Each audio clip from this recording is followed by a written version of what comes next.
This is Gilbert Gottfried with another episode of Gilbert Gottfried's amazing Colossal podcast.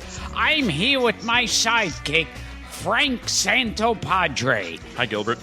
All right, don't start talking. All right. It's really annoying. And we're here with someone, a TV show I grew up on. I always watched this because I always loved monsters. And so when this show was on, I watched every single episode, and that was The Munsters with Fred Gwynne and Al Lewis and Yvonne DiCarlo. And now we have with us the little boy of Herman and Lily, Eddie Munster, Butch Patrick. Welcome to the show, Butch. Thank you very much, Gilbert. Nice to meet you.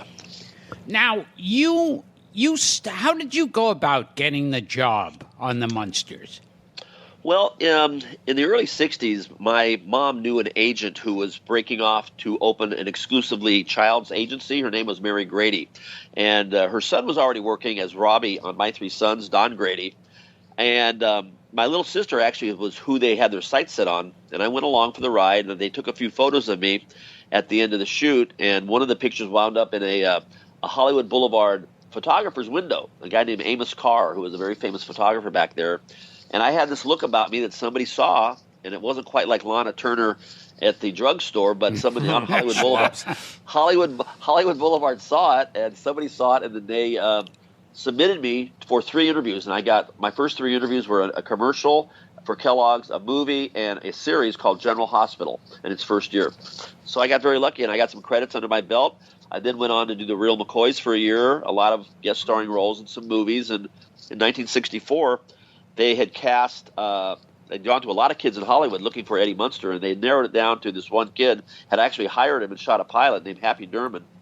But at the last minute, they decided to go a different direction, and they flew me in from Illinois, where I was living with my grandma.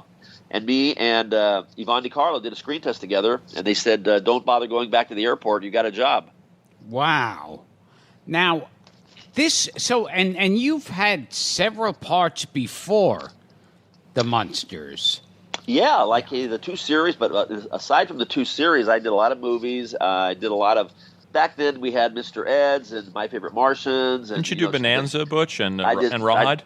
I did a few Bonanzas. I did a couple Gunsmokes, Rawhide, Death Valley Days, Ben Casey, Alcoa premieres, so just a lot of The Untouchables, things like that. Lots of stuff. You did like every show on the air, basically. Good Lord. Back in the 60s, for a 10-year run from 61 to 71 is really all the time that I worked. I did keep pretty busy, yeah. Before we jump back to the Munsters, can we ask you any memories of Clint Eastwood on Rawhide or well, he wasn't really famous back then. He was just a working actor, and I used to get a lot of westerns because I could ride a horse. My uncle was a jockey, and my other uncles used to supply horses to the studio. So because I was one of the few kids in Hollywood that was comfortable on a horse, I got a lot of westerns. But I remember Clint. He was nice. He was kind of a rugged kind of a guy, a man's man, and you could sense that he was probably going to become a movie star. You could sort of feel there was something about him that had greatness. And what about Walter Brennan on The Real McCoys? You were a recurring character on there, weren't you? Yeah, that was funny. That was the last year of the McCoys where they had gotten rid of the family, and Kathleen Nolan had left, and they didn't have the kids, and all they had was Pepina, Amos, and Luke. So what they did was they needed a love interest for Luke, and they had a woman, a widow, get the farm next door, and I was her son. So basically I would ride my pony over and visit, and Luke would take me fishing, and I would hang around with the McCoys as their sort of adopted son. Now, but to answer your question, Walter Brennan was a joy to work with, and Richard Crenna. They were like really neat guys. Now here's a question out of nowhere. Back then, everybody, I remember, much like Cagney and Lugosi, that every comedian did an imitation of. They all did an imitation of Walter Brennan. Can you do a Walter Brennan imitation? Well, probably the only thing that it would be close to was he would always be calling for Pepina, and Pepina would always be out hitting golf balls because when he wasn't on camera, he loved to swing golf balls and his golf clubs and hit golf balls. Now, I heard stories with Fred Gwynne that that he was like kind of embarrassed by his being known as Herman Munster or doing the show.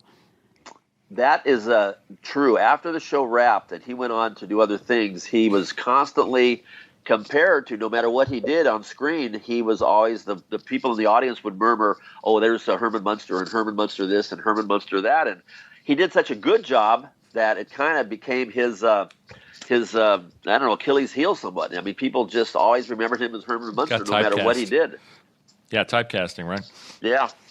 Now, what do you remember of the relationship, the friendship between Fred Gwynne and Al Lewis? Well, Gilbert and I were talking, Butch. They were such opposites. I mean, a Harvard guy and a guy from the streets.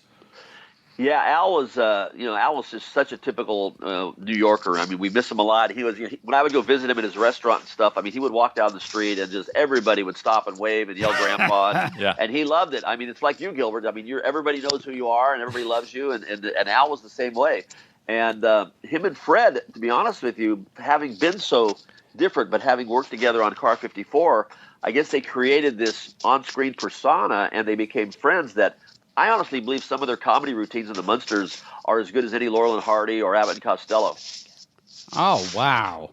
Because I know it's like, yeah, they often said, like, Fred Gwynne was from a very, like, well-to-do waspy family, and Al Lewis was this New York Jew of the streets. Right. He was basically, he grew up in the circus and in vaudeville.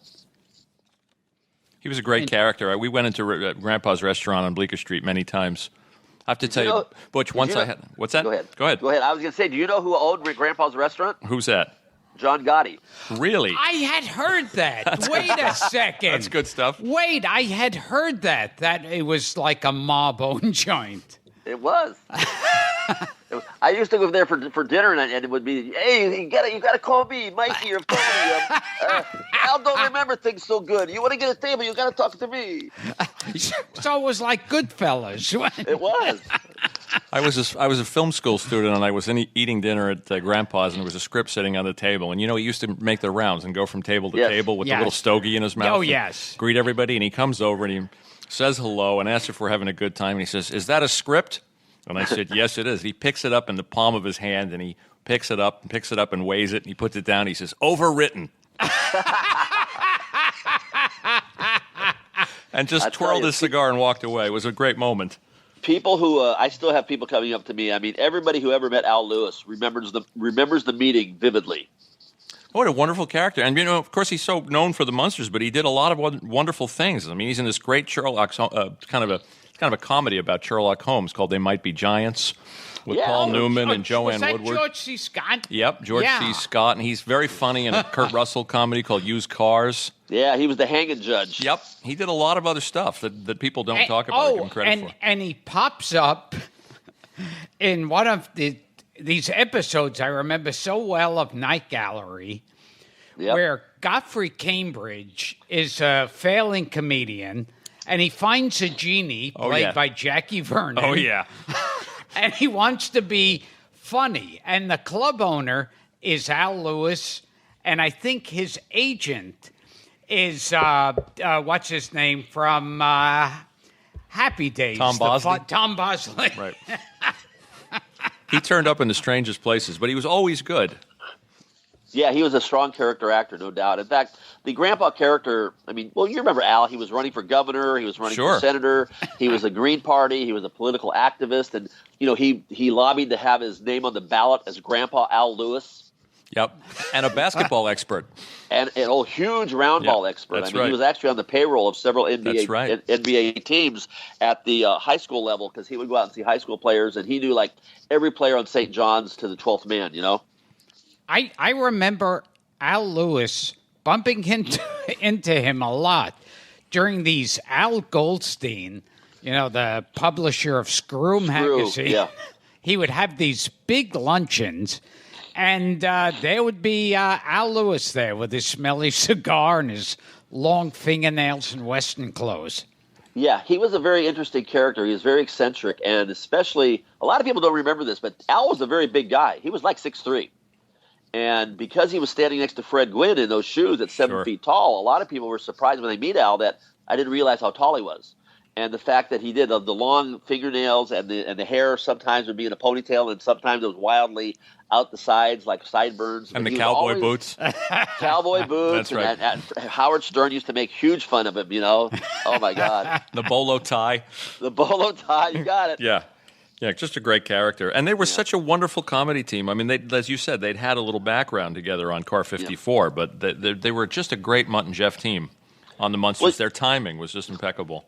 Well, you think about something is, how a show that only was on 2 years, which will be 50 years in September, has maintained a popularity not only with the original viewership, but now kids are watching it with their grandkids and their great grandkids, and they like it as well. I mean, sure, the kids like it today just because it's funny and it's humorous, but Conley and Mosier, who did that show, they were pretty slick. That show had a lot of social overtones that you weren't aware of. And they were the Leave It to Beaver guys, weren't they? They were the Conley Leave and It to Mosier. Beaver guys, and they also did Amos and Andy before Leave It to Beaver. Now, I think the original idea for the show was called My Father the Monster, and that was created by, of all people, Jerry Lewis clone, Sammy Petrillo. I'm not aware of that. If you remember, there was a comedy team of Duke Mitchell and Sammy Petrillo, who were this frightening. They starred in Bela Lugosi Meets a Brooklyn Gorilla. I'm sure everyone has seen that. A classic. And Sammy Petrillo was this freakish clone of Jerry Lewis. And they said he once wrote a screenplay called My Father the Monster. I had heard that there was something floating around the Universal lot. They were trying to do something with the Universal monsters because, as you know, like every studio had somewhat of a special niche. MGM did musicals and Fox did disaster films. And the Universal was the monster studio. They did all the monster stuff. And I knew that they were trying to, or at least I had heard, that they were trying to figure out what to do with this Universal monster emblem that they had. And I guess back in the 50s they thought of something, but it never took hold. And then when the Addams Family was going into production, they hurried to fast track something into play. And Conley and Mosier had just closed production on The Beaver, and this is what they came up with, I've been told. Interesting. And you were starting to say that there were social overtones to the Munsters that people might not know about. Oh, very much so. Don't judge a book by its cover. People living on the block that you don't want them there. I mean, it was the 60s. There were civil rights. I mean, you think about people of color. Well, hell, we were green. Right. And, of course, the movie was in color. Munster Go Home. Yeah, the movie was in color, and it's funny. I was watching a screening of it the other day, a new print with some people, and Kevin Burns, who's a filmmaker and probably the biggest Munster knowledgeable collector, informed me that I didn't know why. He said, the reason they made that movie was the fact that they were going to syndicate the Munsters around the world, but nobody had ever seen it. So they released this feature to introduce the Munsters to the world, and then it made it easier for them to sell their syndication packaging. Interesting. Now, yeah, it was. Now, you as Eddie, I mean, that looked like, for the most part, just like a widow's peak and some white makeup and eye makeup. How long did Fred Gwynn's makeup take? He came in at 6, and he was done by about 8:30, about 2 to 2.5 hours. And then during the day, the constant touch-ups and the fact that he was in that big rubber suit. And it was really a difficult part for him to play. But if there was a saving grace in the whole thing, it was the fact that we were only in makeup 3 days a week. We would read on Monday, we would rehearse on Tuesday, which were very short days, and then Wednesday, Thursday, and Friday they would really put out a lot of effort to get it finished in 3 days. And he wore like a big foam rubber undersuit under Yes, his he did. He was a very skinny guy, very, very much of a string bean, 6'6.5", probably didn't weigh more than 150 pounds.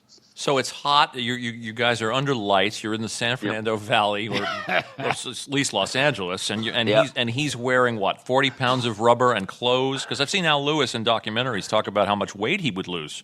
Yeah, he did. He had his own special little air hose to cool him off, and he had gallons and gallons of lemonade that was on top of the honey wagon that he would go over that he could only reach. It was his own private stash. But even with that, he was still losing a lot of fluid every day, and his boots would just be filled with sweat at the end of the day.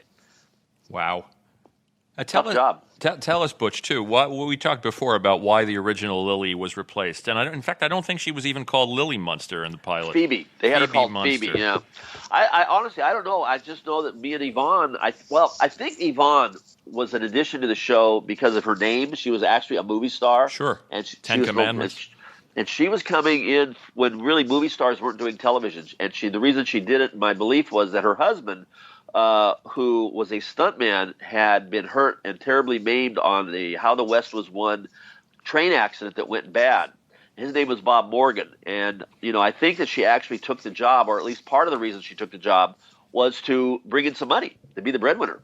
And she did a fantastic job. She was up against Al and Fred, who were practical jokers extraordinaire, who really made her life difficult in the beginning. And she survived, and she did comedy much better than anybody thought she could. Because I saw something in a documentary about the show that Joan Marshall, the original actress, they were speculating that she too closely resembled Carolyn Jones, who was playing Morticia on The Addams Family, and that was something that was working against her. That's true too, and I think honestly the fact that they just looked at me and Yvonne, the name recognition of her, the way Eddie was portrayed by me, and I just thought at the last minute they just tweaked it a little bit. And lucky for me, that they didn't find the right kid until I came in from Illinois. And Bill Mumy actually was offered the part and turned it down long before I came west to take it. And he didn't want his mother didn't want him in the makeup. And then he went on to do Lost in Space. So lucky for me, and Bill and I are still good friends. What I remember is like Yvonne DiCarlo in movies would always be very sexy. Yes. But the difference in the Munsters, in the pilot episode, that actress was sexy, and Yvonne DiCarlo just made it like a typical mother. Yeah, beautiful. It was almost like a very attractive house mom, almost like Audrey Meadows, on the Honeymooners. Here's a very attractive woman in a very normal atmosphere, just doing the ho hum, cleaning, cooking, doing this thing. And Lily did the same thing. She was a very good mom, cleaned the house, took care of the dungeon, and did this and did that. We all sat down. And had. When you think about it, one of the reasons I tell people it's still so popular is that it instilled family values. We were all eating dinner every night. Herman, he held a job. He wasn't a womanizer. Right. He paid the rent. It was. It's funny. And people tell me, they get the Addams Family and the Munsters mixed up, and I go, it's very easy to know who's who. The Addams Family were monsters that look like people, and the Munsters were people. They're monsters that were people that look like monsters. That's well put. And yeah. Did you ever see Spot? Your pet in the basement. Only his head and only his tail, and just the remnants of what he would eat when he would get out. Yeah, it would always look like I always got the impression that was supposed to be Godzilla. He was actually a T-Rex. Oh, okay. Close. Now, you have a favorite episode of the Munsters? I have actually a couple. One I really enjoy was when I grew a beard in Eddie's nickname. Yeah. Oh, yeah. Okay. That's a great one. And the reason I like that dip show it in so the much, soup. that episode was so funny because of the trip to Dr. Dudley. Paul Lynde was one of my favorite guest stars on the show. And wow. His routine of looking through the peephole and seeing Herman Munster out there and taking a handful of sedatives before he could see us was hilarious.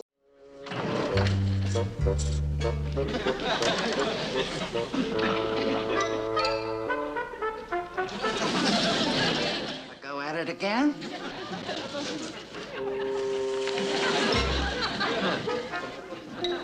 Oh, my goodness. And then I also like the one where I won a TV show contest to go visit Zombo. Oh, Louis Nye. Who was Louis Nye, right. Exactly. Oh, Louis Nye was one of my favorites. I used to love him as Sonny Drysdale. He was so funny. And did Paul Lynde ever come on to you? No. No. He never said, Eddie, come here. We'll leave that for Charles Nelson Riley on Lidsville. Okay, we'll get to that. We'll get to that. So you worked with every homosexual in Holland, actually. And the funny part was I didn't know it. Well, the funny thing is, back then, nobody knew it, sort of. It was like you'd watch Paul Lynde, and he'd have, like, shows and movies where he had a wife and kids. Yep. And you said, oh, he's this, like, eccentric.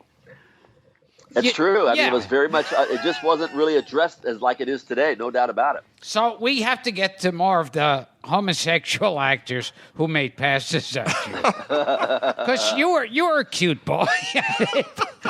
It had to have happened.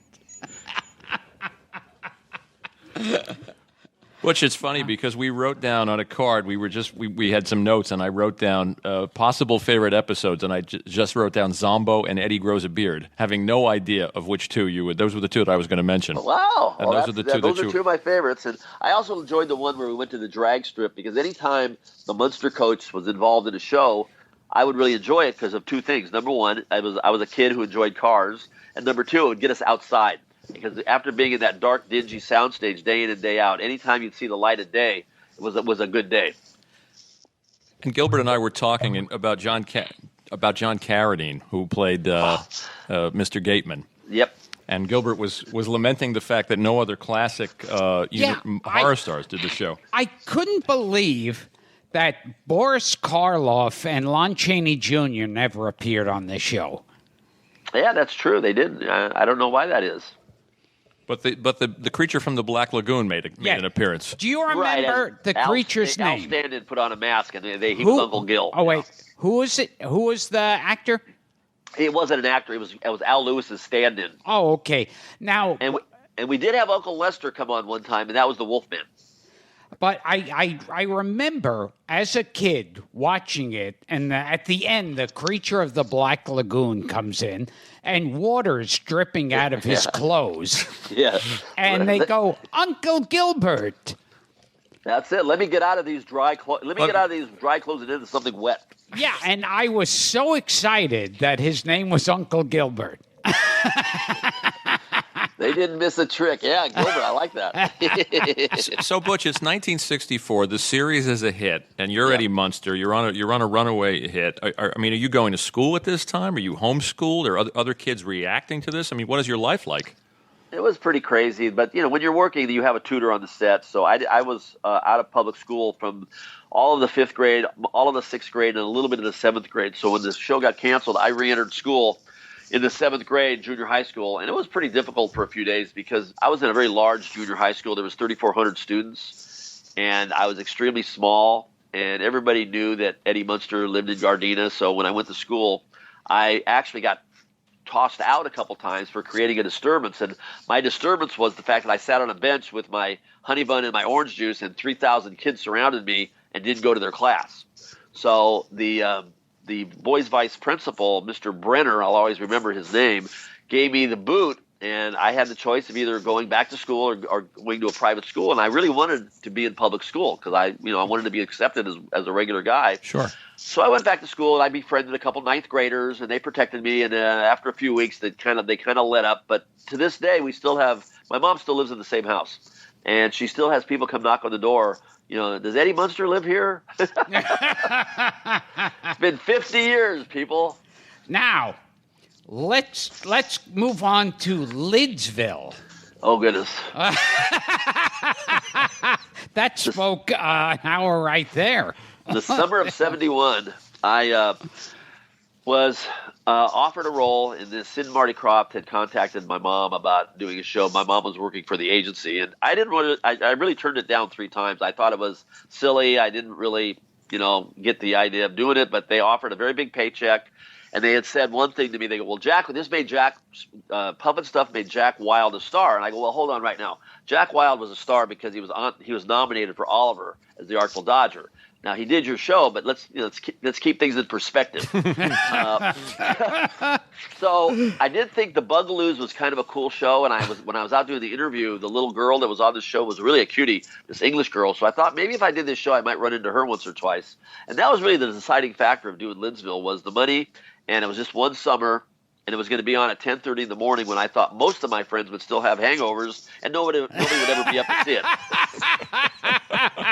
It's funny you say hangovers because everybody thought that Sid and Marty Krofft were on LSD. Sid was. Oh, well, he was. Okay. Okay, we have a scoop. Sid, it was really funny. There was actually 3 brothers. There was Sid. Sid would come up with the concepts, and however he came up with them.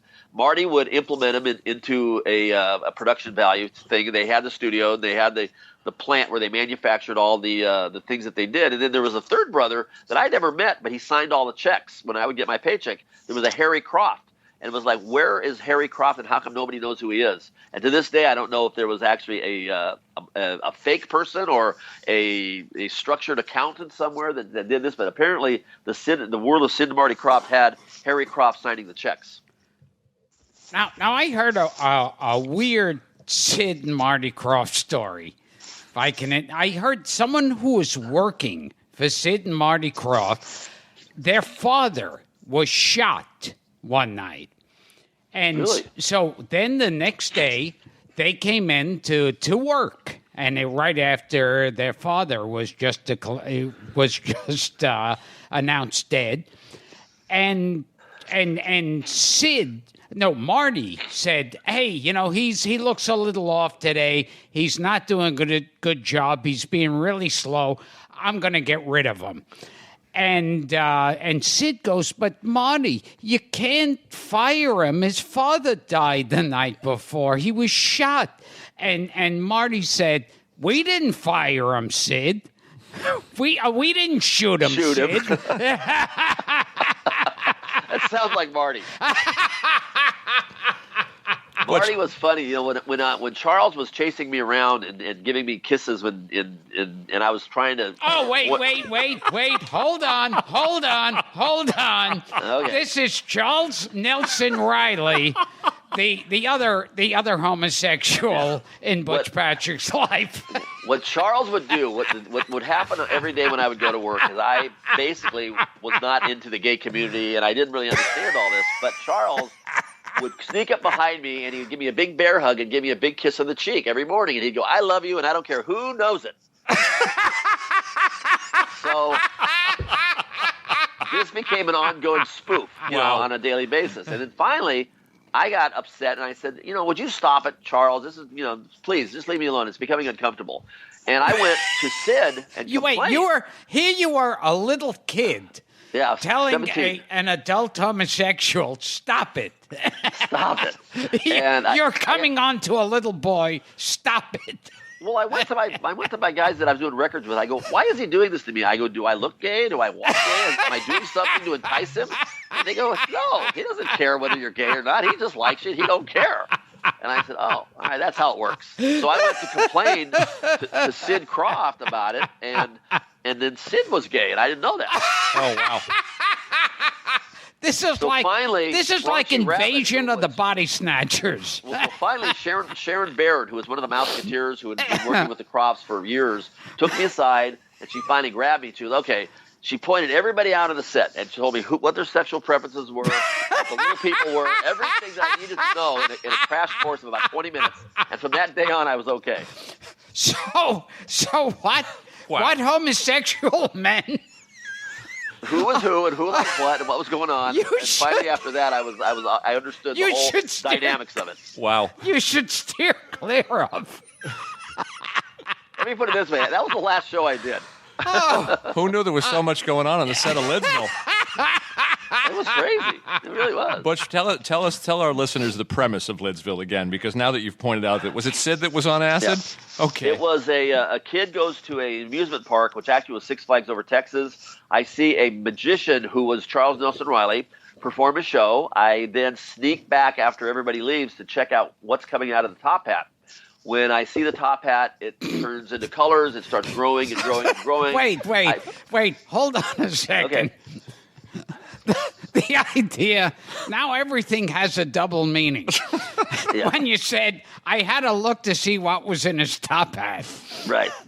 So when I set the top hat down on the floor, it starts growing. I lean into it, I fall into it, and I fall like Alice in Wonderland down the rabbit hole. And when I hit the bottom of this hat after about 30 seconds, I come to and I'm attacked by a bunch of little hat creatures that basically, if you're a gangster, you have a gangster hat. If you're a cowboy, you have a cowboy hat. If you're a vampire, you're a vampire hat. Everybody's character was basically simulated by a hat that they were in. And see, I had grown up in Hollywood with all the people that were stand-ins all my life were little people because they don't have another kid stand in for another kid because of, the mental issues or whatever. So they always had little people. So I knew all the little people in Hollywood, so I was actually working with all my friends. When I worked on Problem Child, they had a midget problem child. Yeah.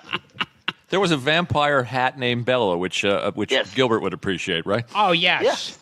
Yeah, it was a very difficult show to do. It was the first year they used chroma key from a technical standpoint. It was very cutting edge stuff. It was the first time that chroma key had ever been used. We did 3 cameras. We shot about 15 pages a day. We had people that were doing 3 voiceover people that were doing the 20 or so odd voices that we would hear over a loudspeaker. And then I was supposed to be able to look around at the hat creatures and figure out which one was doing which. And sometimes it got very confusing because you weren't hearing them speak. You were just hearing a loudspeaker with voiceover people doing the characters. Do you remember the other voiceover people? No, I don't. Now you also, what was the movie you were in? Oh, the Phantom Tollbooth. Yes. No, that was a great experience. That was working with Chuck Jones in '67 and '68 with we had Mel Blanc and Dawes Butler and June Foray and Wasn't Hans Conried? Hans Conried, all the people that were the best of the best were involved in that movie, and I really enjoyed that because to this day I have people come up to me sometimes and say that's my favorite book and it was my favorite movie. And then working with Chuck, I actually work now with his grandson, Craig, and I and Linda Jones, his daughter, will do screenings of the Phantom Tollbooth, and I'll go join them and meet and greet people, and it's very nice. I enjoy it a lot. Yeah, because Chuck Jones was the animator of all of the great classic Warner Brothers. Yep. Bugs Bunny and Daffy Duck, and Dawes Butler, wasn't he Droopy? I believe so. I believe he was. Yeah. And you played Milo. You played the main character who finds, just for our listeners that don't know the movie, and you really should check out this movie. You get a gift-wrapped toll booth that leads you into a parallel universe. Yeah, I'm a bored little boy. I'm bored with life, and I'm just going through the motions, and all of a sudden this thing plops in my room, and I jump in this little car, and I turn into an animated character, and an hour later I come back out, and I've seen Digitopolis and Dictionopolis and all the things that make you want to enjoy life and value things. And it's a great book, and it just turned the book was 50 last year. And you worked with all those people? Yep. And what were they like to work with? They were great. They were all very nice people, and it was funny because sitting across from Mel Blanc, I mean, until you actually are in the same room with this guy and see the voices coming out of this little body, it's incredible. It's incredible. Now, you mentioned like how most of your friends would have had hangovers. Yes. So now I hear stories you had a sip or two in your day. I had more than a sip or two. Yeah. Let me put it this way: I did my best to keep kids off of alcohol and drugs by consuming as much as I could. Well, Butch, who could blame you? Look at the material you were doing. Believe me, I mean, you're falling in out of hats and magic toll booths. Here's what happened. When I was 16 years old, I went to Brazil to do a movie with no teacher and no guardian. My job was that I was there for 3 months. All I really had to do was show up for work and do my job. And after that, I could do whatever I wanted to do, which I proceeded to. As my sister spoke at my CHIP meetings when I got sober, she says he left as Richard Cunningham, and 3 months later he came back as John Lennon. Wow. So were you doing other drugs too, or was it just mainly drinking?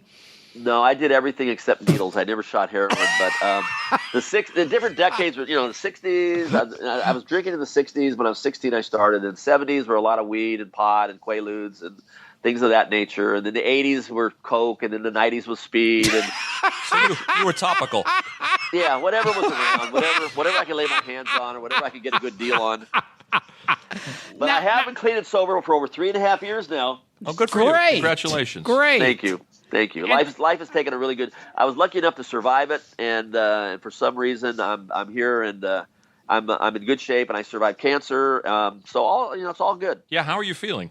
I'm feeling great. Thanks for asking. Good. What type of cancer? Prostate. Wow. But you caught it in time, and things are good. It was so lucky for me because when I went into treatment, I happened to have a world-class doctor in there that I befriended, and he fast-tracked me up to his rock star ninja buddies, and they caught it right in time. And had I not gotten sober, I'd be dead. I wouldn't be talking to you. Well, good for you, man. Now, what was the final deciding vote when you were smoking and doing all that crazy stuff to quit? Was there any one thing or? Well, I was back east. I had just completed, this was in 2010. I had just completed my Halloween tour. Relationships had fizzled. I wasn't feeling well at all. I was going through my money pretty quickly, and a friend of mine who had spent a lot of money on a pilot that I did, that I felt very bad that I didn't give him a very good performance, and I felt bad. And he said, "Listen," he goes, "I'm not mad about the money." He goes, "But literally," he goes, "I'm concerned about you. We found a treatment center in California that'll take you in. They'll sponsor you. The guy's a huge fan of the show, and he wants to prove that he could get TV kids sober because it's such a curse that so many kids have died from it that went through Hollywood." So on that level, I wanted to go home. I knew something was wrong. I thought I'd get a little bit of an education because I've always thought I was pretty smart, and maybe by learning something, I could figure out why I was doing what I was doing. So, there's a lot of lingo that goes along with it. But, I was teachable. I was open-minded. I went in, and after about a month or so, I started figuring out what was going on and why I felt better and why I wasn't doing the things I was doing anymore. And one thing led to another. And before I knew it, I'd had a year, then I had 2 years and 3 and so on and so on. So literally it was just a suggestion from some friends that maybe I might want to take this offer up in California and see and reevaluate things. It wasn't pressure. It wasn't an intervention. It was just somebody that cared about me suggesting something. So 3 years now, clean and sober. 3 years, 7 months. Good for you. I mean, everything. I mean, I haven't touched a joint, a line, a crack pipe, anything. Nothing at all. Stay away from those Lidsville episodes. Well, the funny part about the whole thing is it's literally, I wish I would have known this a long time ago, but, you don't live in the past. You move forward. And I went in just for alcohol, and everything else just kind of fell into place. And now I've never felt better. And literally, I was out there. I was doing it for 41 years. So that's a really long stint. So sure. I had my share. I'm done. I'm ready to move on. Because I heard a story, not to stay on this too long, but that you were on a plane with Al Lewis, and you would do these like Halloween things. You'd get hired for a Halloween, and then you were kicked off the plane at one point? Yeah. Almost. I knew what was happening as soon as they came my way. I felt like Bob Euchre. Oh, I must be in first class. And they walked me past first class out the door. Wow. And I went, oh, shit. And I was heading down to Budweiser for spring break is what it was. And I had a layover in Atlanta, and I was at the bar for about 6 hours. And I got so drunk that I was giving people fashion citations on the plane. Hilarious. Yeah. That was the same spring break where Danny Bonaducci got caught for crack. A bad week for child stars. A bad week for everybody. 1990, spring break 1990. Boy, I wish I had been on that spring break. It sounds like a fun one. Going back, Butch, what was the movie in Brazil? Was a movie called The Sandpit Generals, and it was made by a gentleman named Hall Bartlett, who was married to Rhonda Fleming. It's funny because their divorce actually spawned the script, The War of the Roses, with Kathleen Turner and Michael Douglas. Yeah, I know that name, Hall Bartlett. Hall Bartlett made films in the 60s. Yeah. He did a lot of good stuff. He did Jonathan Livingston Seagull. That's what I know. That's what I know. I did a voice in that for him. But they had this huge, bitter divorce after the movie was completed, and unfortunately, Rhonda got the rights to half of the money of the movie, the earnings of the movie, and he was so mad at her that he shelved the movie before he would let her make a penny. Wow. So the movie fell by the wayside. Now, are you working a lot now? It's funny. It's funny. It's like the first year when you get sober, everybody's kind of like wondering if it's real. The second year, they kind of start coming up to you. And the third year, for some reason, this particular year, into my fourth year, I've actually just completed 25 episodes for something up at a guy in Carmel who makes. His wife invented the Airborne product for colds and stuff. Oh, yeah. Mm-hmm. And he's now got another company called Pine Brothers throat lozenges. And he asked me, I did a commercial for him 12 years ago, and he remembered me, and he asked me if I would be in the show that he's producing for this new television channel, and I agreed. And then we did 25 episodes, and it's basically like a Mystery Science Theater making fun of sea hunts, Johnny Weissmuller's Jungle Gym, Ramar of the Jungle, and I do the whole thing in a pith helmet from an iron lung, believe it or not. With a really, my sidekick is a foul-mouthed, a black Muppet named Janitor Steve. Gilbert's in an iron lung right now doing the show.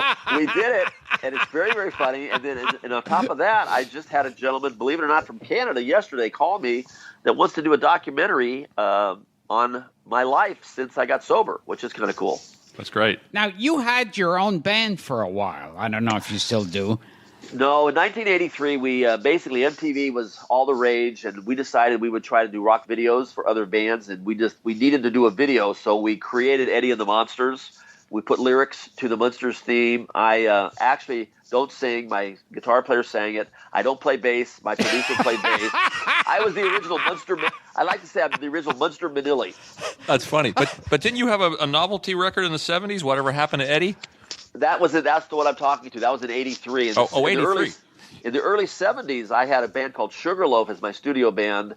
Right after Lidsville, they tried to turn me into a Bobby Sherman. Metro Media had fired Bobby Sherman, and they were looking for another teeny bop star. So my mom pitched me to them, and we did some Bee Gee music. We did a song called "Io Io" and "I Want Sugar," and we actually went on American Bandstand. We toured around a little bit, but we didn't really catch on. But it was fun to be a teeny bop star for a year. Everybody should try it. What was the name of the band? Sugarloaf was the band. The Sugarloaf, a Green-Eyed Lady? Yeah, they were my studio band. No kidding. So you are like a totally talentless rock star. Absolutely. Couldn't No sing, doubt about it. couldn't play an instrument. Couldn't. And I told them that up front, and they knew it. Didn't you sing your own songs in the Phantom Toll booth? Wasn't that No. you singing? Really? They dubbed your voice. I like to tell people I'll be so damned. bad I put Metro Media Records out of the record business. So you didn't even have to show up for work half the time. Yeah, I could literally phone it in. Now, what was it like women-wise when you were a rock star? Or when you were Eddie, for that matter? Well, Eddie, I was not doing anybody because I was only 12 years old. But my first date, I do like to tell people my first date, I had such a crush on the first Marilyn Munster. Her name was Beverly Owen. And she was nice enough one day to come down and pick me up at my house, which was quite a drive. And she took me to go see Mary Poppins. This was your mother. No, the first Marilyn. The first Marilyn. Beverly Yes, Owen. that was the freakishly pretty monster. Yeah, Bev Owen, and she took me to go see Mary Poppins. So I tell people my first date was with Marilyn Munster. But I didn't actually start dating until I was like 15, right when I went to Brazil. And when I came back, that was when I started finding women to be doable. Brazil must have been a great place to lose your virginity. Actually, I had it right before. This is funny. I was a good boy down there. I went out with a French camera crew to the red light district, but I never did anything. I was in love with my girlfriend back in Hollywood. That's nice. All I can picture is a guy in a full Eddie Munster outfit in the red light district. Oh God, it was actually pretty funny because at 16 years old down there, I was going on the Navy ships and bringing off cigarettes. So I had a cigarette thing going on. I was also doing money exchanges for the sailors. So I had a lot of little side businesses going on while I was down there. Wow. I was buying pot and selling it to everybody in the crew. So you broke every law before you were like 16. Yeah, and I was down there, and I never did mail home any of my schoolwork. I just told them it got lost in the mail. You were just being an entrepreneur, Butch. I was. It's kind of like risky business, you know. What I have to ask you, what's your take on Ben Stiller's Eddie Munster parody, Cape Munster? I love it. Yeah. I think it's hilarious. If you guys haven't seen it, check it out. It's on YouTube, and it's a must-see. It's a spoof of the Martin Scorsese Cape Fear with Ben Stiller. And very good stuff. Have you met him? Have you talked to him about it? Did he ever reach out to you? I only met Ben once, and that was at the TV Land Awards. I was handing out the little statuettes and doing it badly because I was still high. No, wait, where was this again? Where you were? That was at the end of my run, and they haven't asked me back, and I haven't even bothered calling them. The team, I used to write that show. They don't do it anymore. The TV Land Awards, they retired it. So you had to hand out awards? I had to hand out awards. Yeah, it was pretty sad. And you were totally stoned out of your head. I was totally stoned. Yep. There were some episodes of Lidsville that I've seen that I didn't remember doing. Wow. But you've always been good at kidding yourself and not taking yourself too seriously. But you played yourself in a Simpsons episode and also in the David Spade comedy, Dickie Roberts. Yep. Former child star. Now, Well, it's funny. This guy yesterday that was talking about the documentary, and he said, I hope I don't offend you. He goes, but you're talking about a haunted house, and that has Munster overtones, and you're talking about your Eddie Munster inks, and everything you seem to do has a Munster angle to it. And I go, what am I supposed to do? And basically, it's a dog-eat-dog world out there. People enjoy the Munsters. People have come to me with opportunities. And do I have a problem making people smile and sharing my experience with them? I said, no. So, literally, it's tough enough to get a break in this world. So if this is my break, so be it, and I'm happy to help. That's surprising because so many actors, they hate what they're loved for. Like Sean Connery hated being James Bond, and all these people, the Even people. Even Nimoy had a problem with Spock. Yeah, he wrote a book, I Am Not Spock. Right. Well, speaking of books, September 24th, I do have a book coming out, and it's called Munster Memories. And literally, the reason for it, for the last 3 years, I've had thousands of people come up to me and say how much they enjoyed the show and how much it meant to them. And, can they take a picture or can I talk to their father on the phone or whatever? So it's like all I got to do is put these stories into a book, and it'll sell itself. It's not like really my spin on Hollywood. It's the world's spin on the Munsters.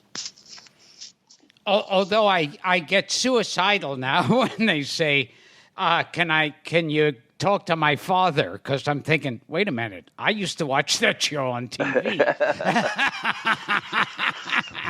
What's the book called, Butch? Munster Memories. It's coming out in September. September 24th, 50 years to the day. Terrific. Did I read somewhere that you purchased a haunted house? I'm in the process of it. Hopefully, we'll be closing in the next month or so. Wait. Listen, this is not any haunted house. This is my grandmother's house that she owned in Missouri that I went back to live in right after the Munsters. She was a big antique dealer, and she bought this beautiful big Victorian mansion. And I was in town about 2 years ago, just driving through the country, and I wanted to go see the house, and it was vacant and foreclosed upon. Then my sister said, it's haunted. And I said, well, I never saw the ghost. And she goes, well, you were always gone. But she goes, believe me, that's a haunted house. So one thing led to another. I decided to buy it and make it a base of operations in the Midwest. So wouldn't a house being haunted be reason not to buy it? No, actually, in this day and age, paranormal activity is really popular. A lot of people are interested in it. I've already lived in the house anyway, so the ghost probably knows me. And it's a female ghost, 32 years old. Wow. Totally attractive. Does she look like Beverly I'm Owen? in a syndicated radio show. Maybe this ghost will be my sidekick. And if it's a ghost and you're Eddie Munster, it's a perfect. I see spinoff. I like to tell people it's like this. It's a small town. Imagine Andy of Mayberry with Eddie Munster in the Twilight Zone. Now, I was talking to Gilbert beforehand, Butch, and I read somewhere, I saw somewhere that you either still have the Woof Woof doll or you were marketing Woof Woof dolls. I did. I sold him originally in my stupor to get high. And didn't get a very good price for him. But we did sell 93 of them over a 20-year period for $1,000 to $1,500 a piece. Wow. So I did make a few bucks on that one. And just recently, the gentleman who I sold them to downsized and he wanted me to help him sell his collection, and I decided that I had a pretty good year. So instead of helping him sell it, I bought it. So I bought back everything that I sold him a long time ago, plus the bicycle that was made by George Barris and Von Dutch and a few other things. George Barris, who also designed the famous Munster coach. Yep, and just sold the Batmobile for $4.3 million. Amazing. So how were you selling the dolls before while you were stoned? Was it out on the street? No, I actually didn't do that. What happened was the gentleman contacted me about the bicycle. He said, do you have anything else? I said, I have the head of a Woof Woof doll. He's like, the head on a stick is all that's left of him. But if you create him, if you buy him and you make him, we can sell him. And he said, I'll take that on. All you have to do is make a phone call and write a little note when I sell one of them. And when we sold 93 of them, it was actually a pretty good moneymaker. At $1,000 a pop, it sounds like it. I made about $400 a doll. Wow. So I made like 36 grand on them. Oh, okay. Now, did you save any of this, or did it all go to getting more? No, I divided it up. It went between pot, crack, speed, alcohol, lawyers. Where do we get our hands on one of these dolls, Butch? They're not available anymore. Too bad. We stopped making them.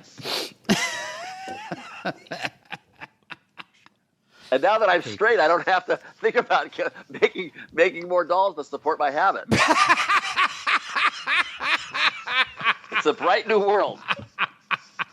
Well, what's the name of your book again, and when's it coming out again? September 24th, Munster Memories. I actually am still taking some stories. If people want to participate, go to munstermemories.com and submit your story. You may make it into the book. So it can be just a fan of the Munsters, somebody. All you got to do is have a fan, and it's something that you like about the show, whether you had a funny hair, people called you Eddie Munster because you had a widow's peak, or whether you designed your first car because you were inspired by the Munster coach, or whatever, anything to do with the Munsters. And the stories are phenomenal. They're all very warm. Some of them are very sad. A lot of kids with very troubled childhoods watch the show to escape from what was going on at home. It's really heart-wrenching sometimes. What about my story of Al Lewis insulting me at dinner? Would that make Perfect. There you go. You think that's bad? I went there one time, and he was supposed to have a table for me and Kevin Burns, and he told us to go get some air.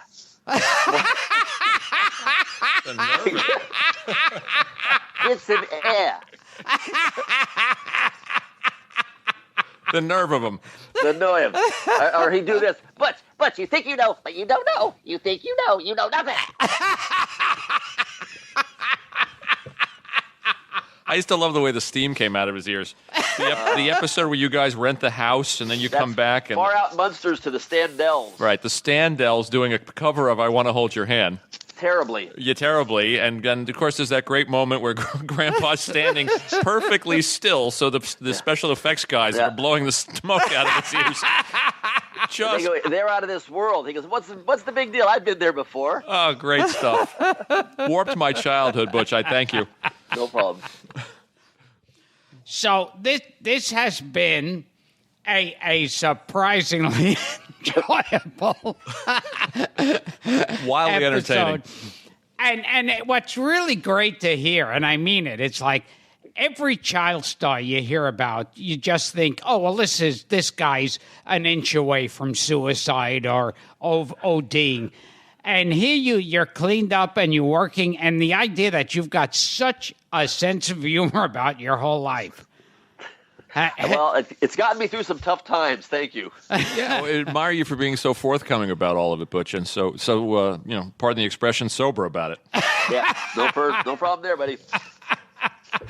Well, this is Gilbert Gottfried's amazing Colossal podcast. I'm here with my sidekick, Frank Santopadre, and we have been interviewing Eddie Munster himself from the Munsters, the wonderful Butch Patrick. Thank you, Butch. Thank you, gentlemen. Appreciate it.